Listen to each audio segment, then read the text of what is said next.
नमस्कार, सुजस बुलेटिन में आपका स्वागत है। मैं हूं आपके साथ अभिलाषा गर्ग और आज के बुलेटिन के महत्वपूर्ण बिंदुओं को जानने के लिए आखिर तक जुड़े रहिए हमारे साथ। और सबसे पहले एक नजर आज की हेडलाइंस पर। एआई तकनीक के क्षेत्र में एक नए युग की शुरुआत। इंडिया एआई इम्पैक्ट समिट 2026 में प्रदेश के स्टार्टअप्स और डेटा संचालित गवर्नेंस मॉडल को मिल रहा है वैश्विक मंच।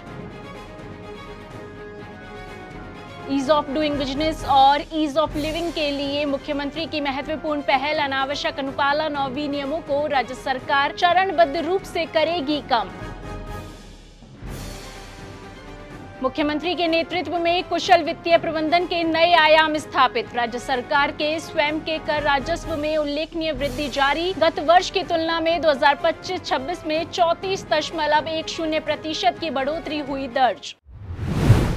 नई दिल्ली में आयोजित इंडिया एआई इम्पैक्ट समिट 2026 में राजस्थान के स्टार्टअप्स और डेटा संचालित गवर्नेंस मॉडल को वैश्विक मंच मिला है। इस महत्वपूर्ण अवसर पर मुख्यमंत्री श्री भजनलाल शर्मा के नेतृत्व में प्रदेश की एआई पहलों को राष्ट्रीय और अंतर्राष्ट्रीय स्तर पर सराहना मिल रही है। समिट के दौरान एनवीडिया और गूगल जैसी वैश्विक दिग्गज कंपनियों के साथ प्रदेश की टीम ने विस्तृत चर्चा की। इन संवादों के माध्यम से राजस्थान में एआई सक्षम शासन, स्मार्ट इंफ्रास्ट्रक्चर, डेटा एनालिटिक्स और डिजिटल पब्लिक सर्विस डिलीवरी के क्षेत्र में नई संभावनाओं के द्वार खुलेंगे। मुख्यमंत्री श्री भजनलाल शर्मा ने कहा कि राज्य सरकार नवाचार और प्रौद्योगिकी को जन कल्याण से जोड़ने के लिए प्रतिबद्ध है। एआई आधारित समाधान शिक्षा, स्वास्थ्य, कृषि और शहरी विकास जैसे क्षेत्रों में पारदर्शिता, दक्षता और त्वरित सेवा सुनिश्चित करेंगे। मुख्यमंत्री श्री भजनलाल शर्मा के नेतृत्व में प्रदेश में ईज ऑफ डूइंग बिजनेस और ईज ऑफ लिविंग को बढ़ावा देने की दिशा में एक और बड़ा कदम उठाया गया है।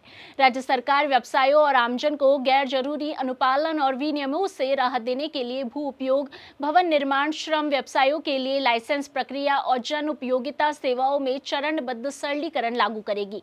मुख्य सचिव श्री वी श्रीनिवास के निर्देशन में तैयार कार्य योजना के तहत भू रूपांतरण प्रक्रियाओं को सरल बनाने, मिश्रित भूमि उपयोग को प्रोत्साहन देने, औद्योगिक क्लस्टर्स में भूमि आवंटन नीति को उदार बनाने और श्रमिकों के लिए सस्ते आवास की व्यवस्था पर जोर दिया जाएगा। बता दें कि निवेशकों को भवन और निर्माण से जुड़ी सभी अनापत्तियां जारी करने, औद्योगिक क्लस्टर से संबंधित सभी अप्रूवल देने और स्वास्थ्य विभाग से जुड़े सभी लाइसेंस जारी करने के लिए सिंगल पॉइंट कॉन्टैक्ट के रूप में नोडल एजेंसियां नियुक्त करने पर विचार किया जा रहा है। इसके लिए वर्किंग ग्रुप बनाकर विभिन्न राज्यों में अपनाए गए मॉडल्स का अध्ययन किया जाएगा। इसी प्रकार व्यवसायों के लिए जरूरी लाइसेंस का सूचीकरण किया जाएगा ताकि एक ही अनुपालना के दोहरे लाइसेंस की जरूरत समाप्त की जा सके। राज्य सरकार सिंगल विंडो सिस्टम को मजबूत कर निवेश प्रक्रियाओं में तेजी लाएगी और कानूनों की केंद्रीकृत डिजिटल रिपोजिटरी भी तैयार करेगी। सुशासन की दिशा में आगे बढ़ते हुए बजट 2026-27 में राजस्थान जन विश्वास अधिनियम 2.0 लाने की घोषणा की गई है, जिससे विश्वास आधारित विनियमन को और अधिक सशक्त बनाया जाएगा। मुख्यमंत्री श्री भजनलाल शर्मा के नेतृत्व में कुशल वित्तीय प्रबंधन के परिणाम स्वरूप राज्य सरकार के स्वयं के कर राजस्व में उल्लेखनीय और सतत वृद्धि दर्ज की गई है। आय व्यय अध्ययन 2026-27 के अनुसार वर्ष 2022-23 में राज्य का स्वयं का कर राजस्व 87,347 करोड़ रुपए था, जो वर्ष 2023-24 में 7.72% वृद्धि के साथ 94,086 करोड़ रुपए हो गया। इसी प्रकार वर्ष 2024-25 में 9.80% वृद्धि के साथ 1,03,310 करोड़ रुपए हो गया। यह वृद्धि आगे और तेज हुई और संशोधित अनुमान 2025-26 में यह राशि 34.10% की वृद्धि के साथ 1,38,540 करोड़ रुपए तक पहुंच गई। बजट अनुमान 2026-27 में स्वयं का कर राजस्व 1,62,668 करोड़ रुपए का लक्ष्य रखा गया है, जो कि पिछले वर्ष से लगभग 17.41% अधिक है। साथ ही यह अनुमानित वृद्धि वर्ष 2023-24 की तुलना में लगभग 72.9% है। बता दें कि मुख्यमंत्री के नेतृत्व में अनुशासित कर पद्धति, डिजिटलीकरण को प्रोत्साहन और निरंतर सुधारों के फलस्वरूप राज्य सरकार के राजस्व में उल्लेखनीय वृद्धि दर्ज की गई है।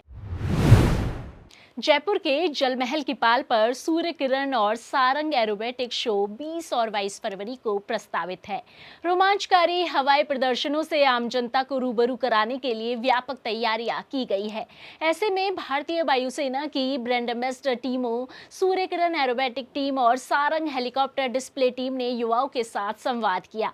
कार्यक्रम हरिश्चंद्र माथुर राजस्थान राज्य लोक प्रशासन संस्थान के भगवत सिंह मेहता सभागार में एनसीसी कैडेट्स, छात्र छात्राएं और मूक बधिर विद्यार्थियों के लिए आयोजित किया गया। टीम ने विद्यार्थियों को वायुसेना में करियर, कठोर प्रशिक्षण, अनुशासन और टीम वर्क के महत्व से अवगत कराया। उन्होंने 20 और 22 फरवरी को जलमहल पर प्रस्तावित भव्य एयर शो की जानकारी दी। बता दें कि सूर्य किरण टीम एशिया की एकमात्र नौविमान एरोबेटिक टीम हॉक एम के 132 विमानों पर रोमांच करतब दिखाएगी, तो वहीं सारंग हेलीकॉप्टर टीम 5 हेलीकॉप्टरों के सामूहिक प्रदर्शन के साथ आत्मनिर्भर भारत की भावना को दर्शाएगी। आपको बता दें कि आम जनता एसएसओ आईडी के माध्यम से इसके लिए पंजीकरण कर सकती है। समृद्ध किसान, समृद्ध राजस्थान, वादे नहीं ठोस प्रावधान। किसान कल्याण ही डबल इंजन सरकार की पहचान। देखिए राज्य बजट 2026-27 में प्रदेश के अन्नदाता किसान भाई बहनों के लिए किए गए प्रमुख प्रावधानों को। राजस्थान की धरती पर उगती हर फसल किसानों के पसीने और विश्वास की कहानी कहती है, और इस फसल को उपजाने वाले अन्नदाता ही किसी प्रदेश की समृद्धि का आधार होते हैं। समृद्ध किसान, समृद्ध राजस्थान के संकल्प के साथ प्रदेश की डबल इंजन सरकार किसानों के सम्मान और खुशहाली के लिए निरंतर ठोस कदम उठा रही है। इसकी झलक 11 फरवरी को प्रस्तुत हुए बजट में भी स्पष्ट झलकती है।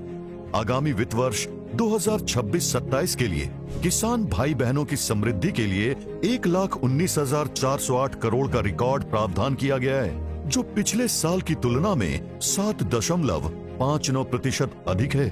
भाजपा सरकार का स्पष्ट लक्ष्य किसानों की आय बढ़ाना, कृषि उत्पादकता में सुधार करना और राजस्थान को देश का अग्रणी कृषि राज्य बनाना है। इसी उद्देश्य के तहत प्रदेश सरकार किसानों को हर स्तर पर सशक्त बनाने के लिए ठोस और दूरदर्शी कदम उठा रही है। सरकार द्वारा लगभग 50,000 किसानों को तारबंदी के लिए 288 करोड़ रुपए की सहायता दी जाएगी। साथ ही सामुदायिक तारबंदी योजना में किसानों की न्यूनतम संख्या को 10 से घटाकर 7 कर दिया गया है, ताकि अधिक से अधिक किसान इस सुविधा का लाभ उठा सके। प्रदेश की 3,496 पंचायतों में वर्मी कंपोस्ट यूनिट स्थापित की जाएंगी, जिससे जैविक खेती को बढ़ावा मिलेगा और किसानों की लागत में कमी आएगी। कृषि क्षेत्र में अनुदान तकनीकों को अपनाते हुए आर्टिफिशियल इंटेलिजेंस और रिमोट सेंसिंग के माध्यम से रियल टाइम मौसम निगरानी केंद्र विकसित किए जाएंगे, ताकि किसानों को समय पर सटीक और विश्वसनीय जानकारी उपलब्ध हो सके। ऊर्जा आत्मनिर्भरता की दिशा में अगले वर्ष 50,000 सोलर पंप लगाए जाएंगे, जिस पर लगभग 1,500 करोड़ रुपए का निवेश किया जाएगा।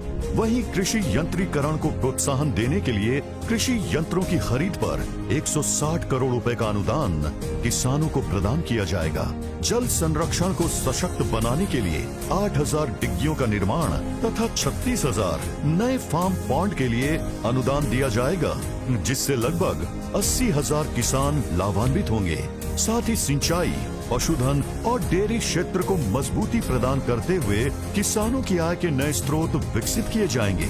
आगामी वर्ष लगभग 3 लाख हेक्टेयर क्षेत्र में सूक्ष्म सिंचाई संयंत्र स्थापित किए जाएंगे। इस पर लगभग 1,340 करोड़ रुपए व्यय कर 3 लाख किसानों को प्रत्यक्ष लाभ पहुंचाया जाएगा।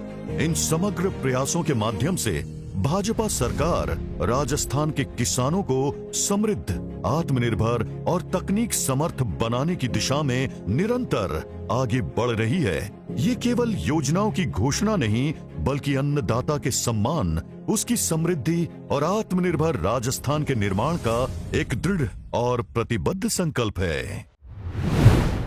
और अब देखिए सुजस बुलेटिन के महत्वपूर्ण बिंदु।